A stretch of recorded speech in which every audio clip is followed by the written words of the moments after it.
আসসালামু আলাইকুম দর্শক। দীর্ঘ ত্যাগের মাস রমজান পাড়ি দিয়ে আমাদের দুয়ারে হাজির ঈদ উল ফিতর।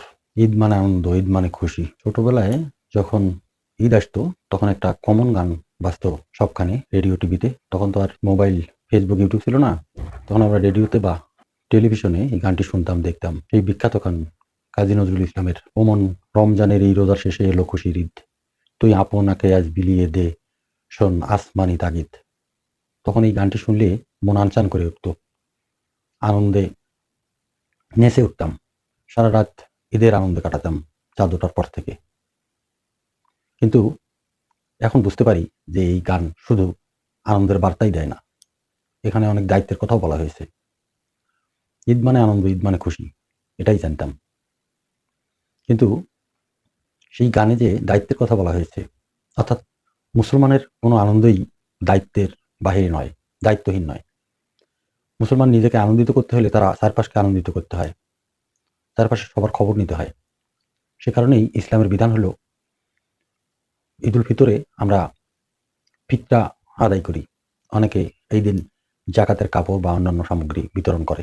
তারপরেও আমরা সমাজে লক্ষ্য করি অনেকেই আছেন সম্পদশালী মানুষ, সামর্থ্যবান মানুষ, তারা নিজের মতো করে নিজের ফ্যামিলির ঈদের আনন্দটা উপভোগ করে।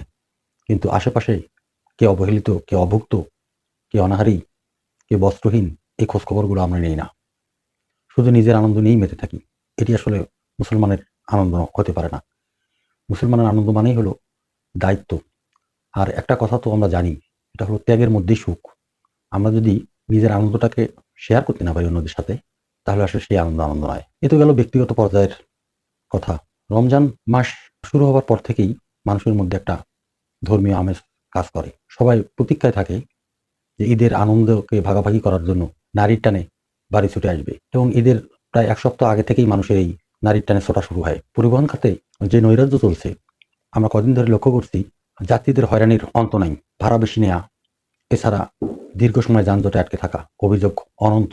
যাত্রীরা অহরহ অভিযোগ করছে তাদের কাছ থেকে ভাড়া বেশি নেওয়া হচ্ছে। 600 টাকার ভাড়া 1000 টাকা, 800 টাকার ভাড়া 1200 টাকা, 300 টাকার ভাড়া 600 টাকা নিচ্ছে। যাত্রী কল্যাণ সমিতির পক্ষ থেকে অভিযোগ করা হচ্ছে যে যাত্রীরা হয়রানির শিকার হচ্ছে, তাদের কাছ থেকে নির্ধারিত মূল্যের বেশি ভাড়া নেওয়া হচ্ছে। অথচ আমাদের মাননীয় সড়ক পরিবহন মন্ত্রী রবিউল ইসলাম রবি, তিনি বলছেন যে যাত্রী ভোগান্তির বা ভাড়া বেশি নেওয়ার কোনো তথ্য তাদের কাছে নাই। মানে এইসব দায়িত্বহীন কথাবার্তা কেন দায়িত্বশীল মানুষরা বলেন আমরা বুঝি না। আজকাল এইসব খবর আসলে গোপন থাকে না, ফেসবুকে সব ভাইরাল।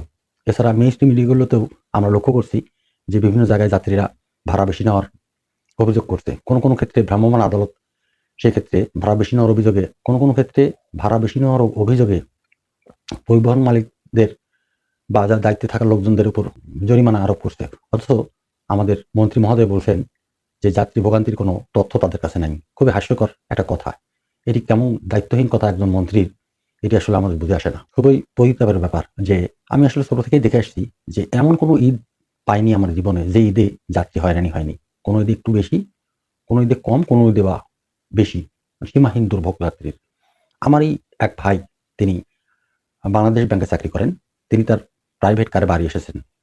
ঈদের আগের দিন তিনি পৌঁছেছেন। তিনি প্রায় 20 ঘন্টা সফর করে তার এই গাইবান্ধার বাড়িতে এসেছেন। এটি দিয়েই প্রমাণ হয় যে রাস্তায় যাত্রীদের দুর্ভোগ কোন পর্যায়ে ছিল। এরপরে যদি আমরা আন্তর্জাতিক ক্ষেত্রে লক্ষ্য করি যে আমরা ঈদের আনন্দে দিশেহারা, আমরা যে যার মতো করে আনন্দ করছি, ফুর্তি করছি।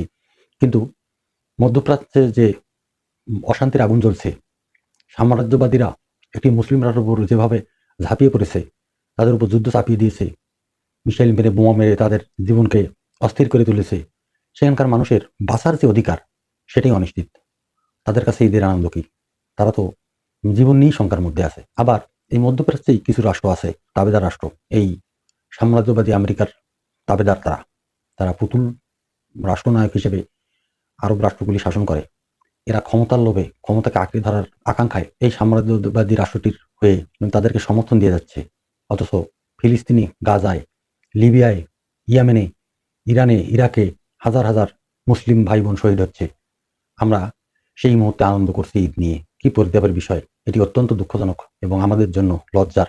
মুসলিম উম্মার ঐক্যের অভাবেই এইসব ঘটনা ঘটছে সারা বিশ্বে। বিশেষ করে মধ্যপ্রাচ্যের যে অশান্তির আগুন দাউ দাউ করে জ্বলছে, সেই আগুনের আঁচ আমাদের স্পর্শ করতে পারে না। একজন মুসলমান হিসেবে এটি হওয়ার কথা নয়। একজন মুসলিম ভাই হিসেবে আমাদের উচিত অন্য মুসলিম ভাইরা কি অবস্থায় আছে সেই খোঁজ খবর নেওয়া। কিন্তু আমরা বেমালুম সেগুলোকে ভুলে ঈদের আনন্দে মাতোয়ারা হয়ে আছি। খুবই দুঃখজনক। দর্শক, বিশেষ করে এবারের ঈদের যে আমাদের আনন্দ, এই আনন্দ নিছক লোক দেখানো ছাড়া কিছু নয়। যেখানে মধ্যপ্রাচ্যে অসংখ্য মানুষ, হাজার হাজার মানুষ যুদ্ধে প্রাণ দিচ্ছে, আমাদেরই ভাই বোন, সেখানে আমরা এই আনন্দকে কিভাবে শতভাগ উদযাপন করি। খুবই দুঃখের কথা। আমরা এইসব থেকে অবশ্যই শিক্ষা গ্রহণ করব এবং যার যেখান থেকে যেটুকু দায়িত্ব, সেই দায়িত্ব পালনের মাধ্যমে নিজেদের আনন্দকে অর্থবহ করে তুলব এবং সমাজে শান্তি শৃঙ্খলা ফেরানোর ক্ষেত্রে আমাদের একটা অবদান থাকা উচিত। ধন্যবাদ। আসসালামু আলাইকুম।